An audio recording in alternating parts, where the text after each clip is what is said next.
Inspiration ले रहे हैं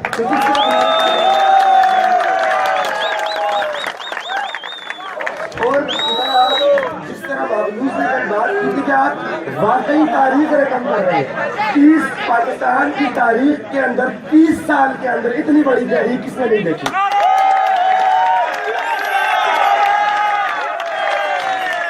आपका जज्बा, आपका वलवला, आपकी जदोजहद लाल सलाम की मुस्तहिक है।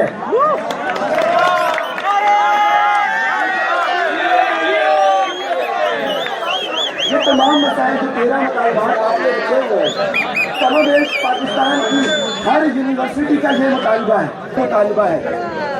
लेकिन एक एडवाइस अगर आप मुझे इजाज़त दें, एडवाइस देने की, अगर आप मुझे इजाज़त, एक एडवाइस देने की आप अगर मुझे इजाज़त दें। कल असगर साहब बात कर रहे थे कि प्राइम मिनिस्टर साहब आए नहीं हमारे पास, हमसाए हैं हम उनके, और वो देखने के लिए नहीं। अगर मैं एक सवाल पूछता हूँ, प्राइम मिनिस्टर साहब खुद किसी अमेरिकन या लंदन की यूनिवर्सिटी के ग्रेजुएट हैं, उनके बच्चे खुद लंदन के अंदर या अमेरिका की यूनिवर्सिटी के अंदर जो है वो तालीम हासिल कर रहे हैं, तो वो किस तरह से कायदे आज़म यूनिवर्सिटी के बच्चों का गर्व समझ कर यहाँ पर आ सकते हैं।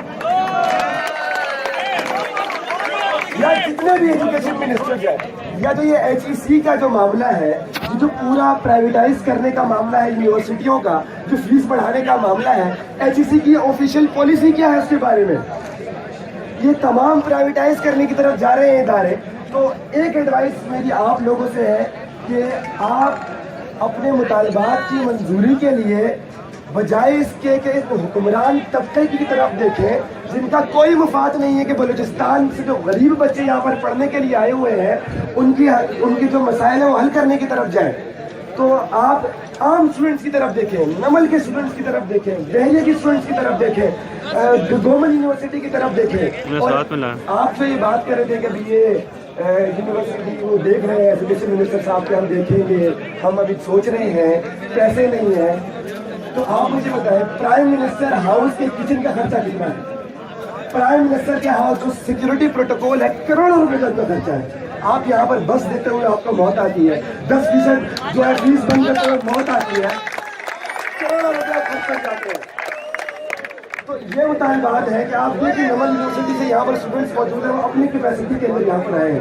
आप उनके पास जाएं, न पूरी की पूरी काउंसिल्स वहाँ पर मौजूद है, उन काउंसिल से रब्ता करें और यहाँ पर जमा करें उनको। उन्हें वो आएंगे, वो इंतजार कर रहे हैं, वो आएंगे क्योंकि उनके अंदर ये तड़प मौजूद है। अगर आपने ये इनिशिएटिव ले लिया है, पाकिस्तान के अंदर आपने ये पहल कर ही दी है, तो एक कदम और बढ़ा के इन मुतालबात को प्लीज आगे लेके जाइए।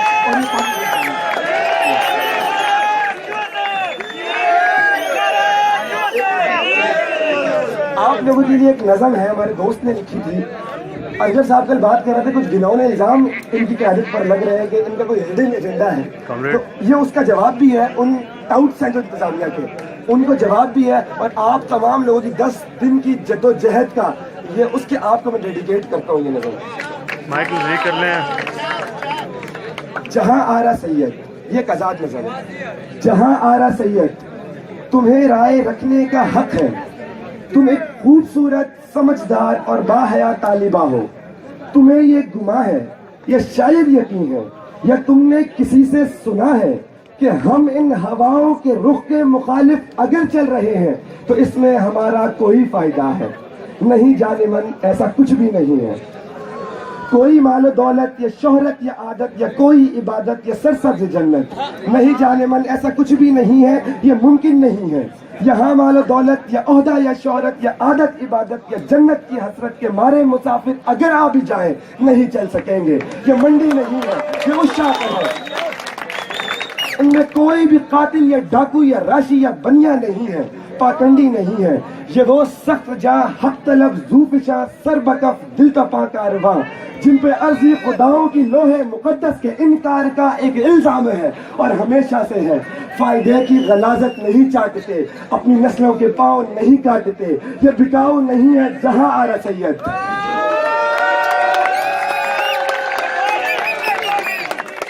हवा के मुखालिफ सफर करने वाले मुसलसल मुसाफिर बड़े बेतलब हैं, बड़े बेरिया हैं। यानी यूं समझ लो कि ये सूफिया हैं। ये भेड़ों के रेवड़ में होते तो हैं पर ये उनसे जुदा है। खुदा इनके नक्शे कदम देखता है तो फिर सोचता है, खुदा इनके नक्शे कदम देखता है तो फिर सोचता है, अगर मैं खुदा हूं तो ये लोग क्या है, अगर मैं खुदा हूं तो ये लोग क्या है।